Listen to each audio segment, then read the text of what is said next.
The Stephen F. Kolzak Award is named after the successful casting director who devoted himself to raising awareness in the entertainment industry about the discrimination faced by gay and HIV-positive people.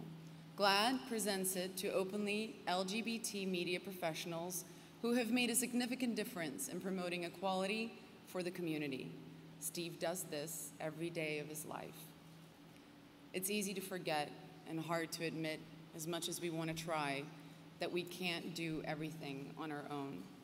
We need someone in our corner to fight the battles we can't. Steve has always been and will continue to be there to fight these battles. Please give a big hand to our friend, Stephen F. Kolzak Award winner, Mr. Steve Warren.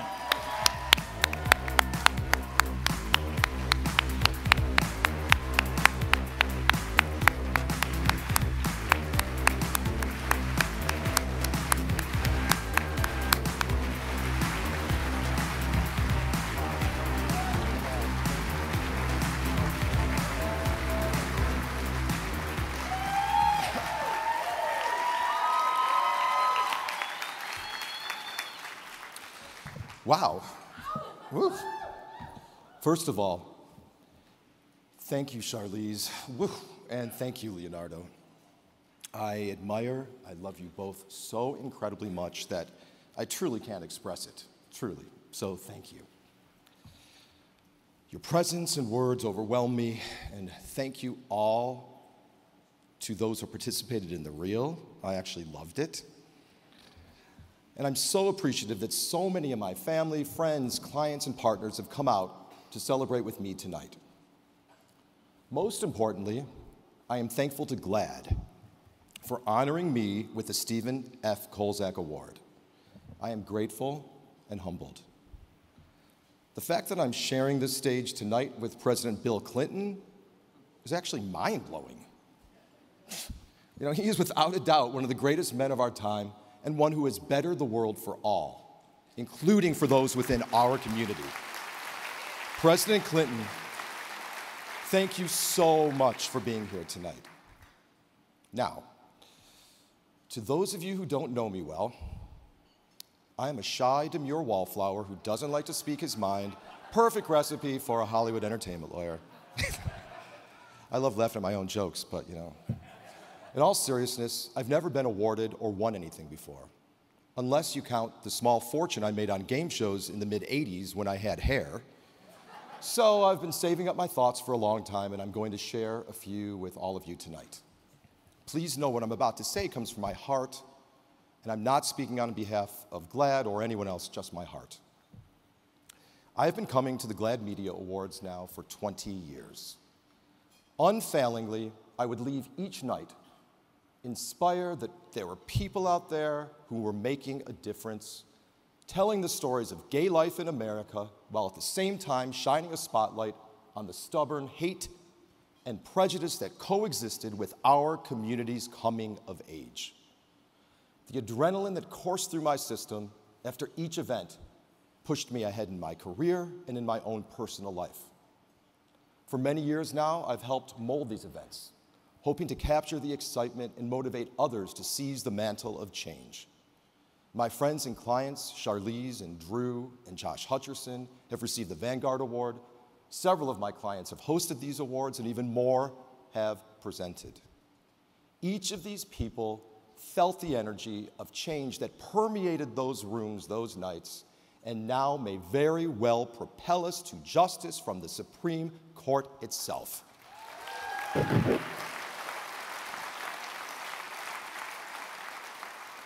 It is impossible to live in this country in April of 2013 and not sense that the tide of justice is turning. Our time has finally arrived. My heart is stirred by so much of the rhetoric, good and bad, that has emanated from the voices arising over these past few months when the urgency of now is being felt by all. From Seneca Falls to Selma to Stonewall. Those 7 words in President Obama's inauguration address lifted an entire country. The self-esteem of the LGBT community, and by extension the American community, was raised to an entirely new and long-imagined place. 4 weeks ago, Justice Anthony Kennedy remarked that the court is heading into uncharted waters. It can lead to a wonderful destination, he said, or to a cliff. I almost wept when I heard these words. They are so true. In fact, all of us in the LGBT community have been living our entire lives in uncharted waters. Each time one of us comes out, each time we commit our love, whether privately or publicly, each time we decide to create our own families with children and partners of our own, we plunge headfirst into those waters, and it can be terrifying. But those waters have been calmed and made more welcoming over the past 50 years with greater and greater effectiveness by the work of organizations like GLAAD, HRC, ACT UP, the heroism of Harry Hay, the Daughters of Bilitis, the Mattachine Society, Harvey Milk, Barney Frank, and Matthew Shepard, the words of Larry Kramer and Tony Kushner, the comedy of Muchnick, Cohan, and Levitan. Justice Kennedy, please recognize that these waters will not take us over the precipice, but will, in fact, lead us to that wonderful destination you allude to. But don't just recognize it. Help take us there.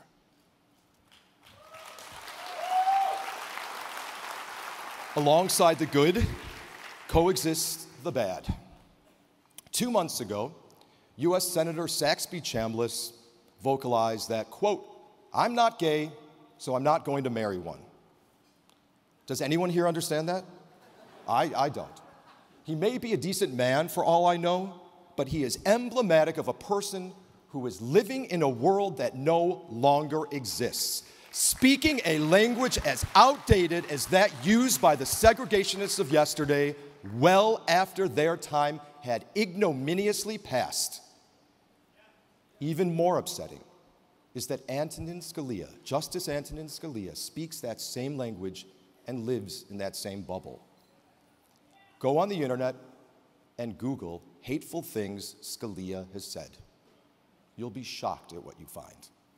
He proudly makes pronouncements comparing laws against homosexuality to laws against murder, and places bestiality on par with homosexual conduct. He's unable to distinguish the difference between, quote, the life partner of a homosexual and ordinary same-sex roommates. Has he forgotten that life, liberty, and the pursuit of happiness are core American values? Every American has the right to a life of meaning, with the liberty to choose who we want to spend that life with, and to pursue happiness through our sexuality and soulfulness.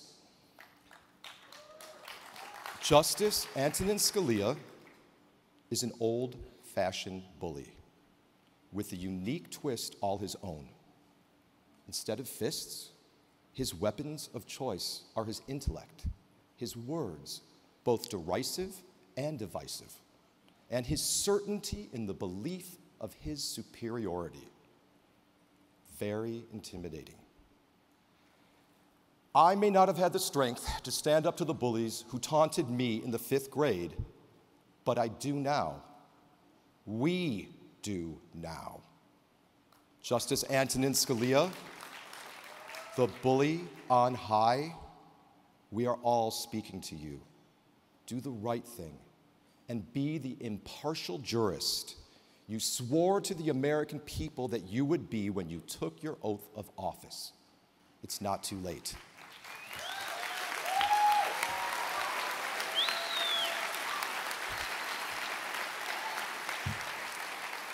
Now, let me conclude my remarks tonight by focusing on a contrast between two different men. I've been afforded extraordinary privileges in my life. I attended an Ivy League school, graduated from Harvard Law School, and served on the Harvard Law Review.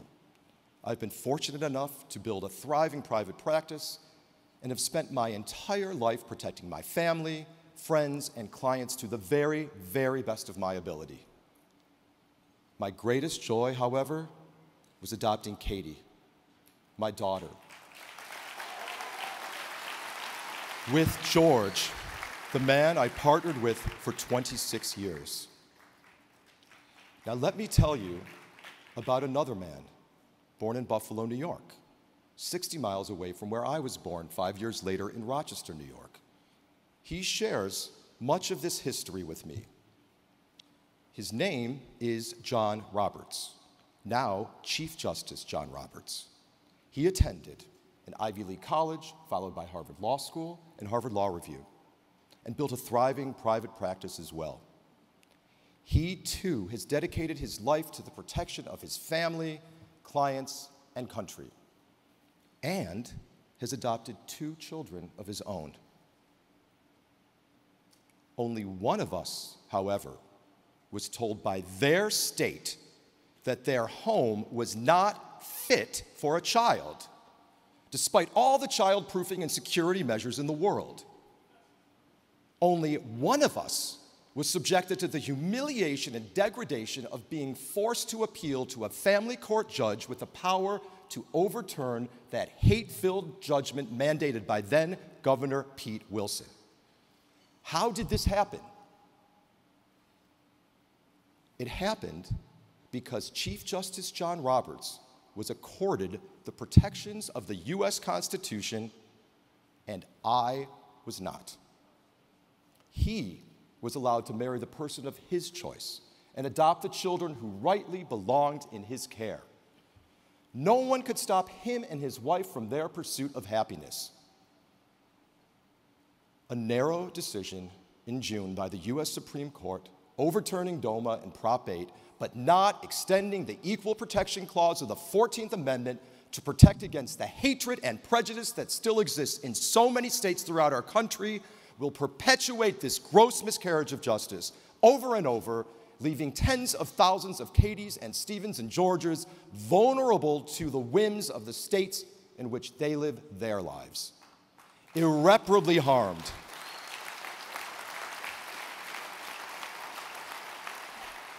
It is not acceptable for LGBT Americans to live in 50 different Americas, while the John and Jane Roberts of the world live in one America.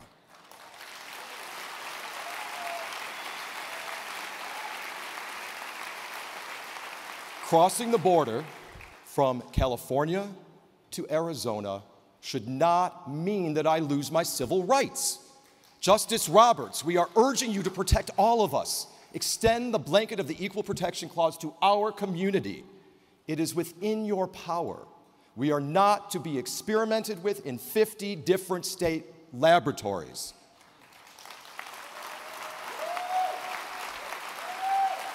And finally, please, Justice Roberts, look your children in the eyes and reach into their hearts.